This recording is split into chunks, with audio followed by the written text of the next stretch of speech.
European nations love their alliances. The Franco-Ottoman alliance, the Anglo-Portuguese alliance, the Triple Alliance, and not to mention the Swedish anyone who isn't Denmark alliance. And one alliance which often isn't discussed, probably because of the whole failure thing, was the League of the Three Emperors, which saw Germany, Austria-Hungary and Russia twice attempt to ally together to maintain the balance of power in Europe. This alliance was obviously extremely powerful, and given its ability to change the face of the continent, why didn't it last? Why did the League of the Three Emperors fail twice? So, when it comes to alliances in the late 19th century, Germany was fairly promiscuous. And the policy reason behind this, formulated by Chancellor Otto von Bismarck, was fairly simple.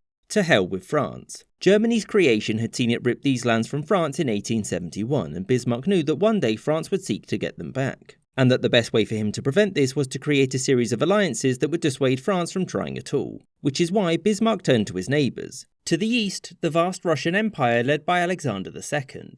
Bismarck also looked to the south at the Austro-Hungarian Empire, which was less keen on the Prussian leadership of Germany, having recently lost a war to them, but nobody else liked it, so tough. This alliance was agreed in 1873, and it's important to note that this alliance wasn't a formal one in the sense of a declaration of war against one meant one against all. It was one in which the three agreed to not upset the already existing balance of power, to help each other suppress revolts, and to provide some troops and equipment in case of war involving a country not part of the treaty. Sounds simple, except that a mere 5 years later, the League of the Three Emperors was over. So why did this happen? Well, there were two reasons. The first was France. After its previous defeat, France swiftly rearmed, leading Bismarck to believe war was in sight. As such, he publicly threatened a preemptive invasion of France to stop this, and the Russian Emperor made it clear that if this happened, he'd invade from the east. The second reason was the Balkans, specifically Bulgaria. In 1878, Russia decisively won a war against the Ottoman Empire, and as a result dictated its allies Bulgaria's expansion to this. This importantly gave Russia access to these ports in the Aegean and made it a player in the Mediterranean.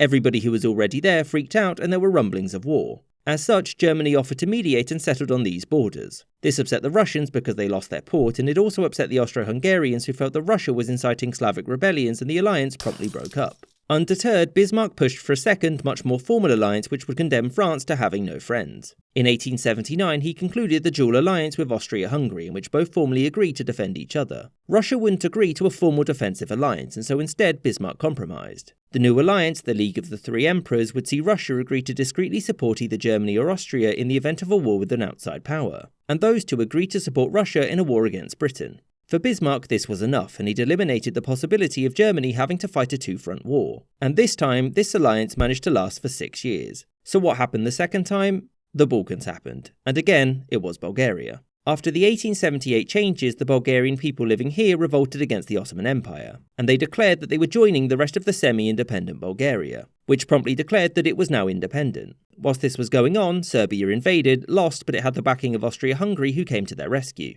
Russian leaders were furious with their ally not consulting them and so promptly dissolved the alliance. Bismarck wanted to try again, but he was too busy being fired by the new Kaiser Wilhelm II.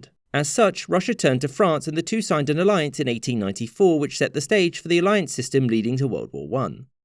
I hope you enjoyed this episode and thank you for watching, with a special thanks to my patrons: James Bizanet, Kelly Moneymaker, Mr. Wolf, Sky Chappelle, Corsho Wolf, Jerry Lambdin, Adam Stalter, Jordan Longley, Rod D. Martin, Wyan Hockey, Spencer Lightfoot, Captain Psydog, Marvin Cassow, Gustav Swan, Boogly Woogly, Words About Books Podcast, Robert Wetzel, Winston Kaywood, Aaron the White, Matthew Shipley, Alex Schwinn, Maggie Paxkowski, Corey Turner, Anthony Beckett, Copper Tone, The McWhopper, Spinning Three Plates, Charles I, Ben Ivinson and Scottish Trekkie.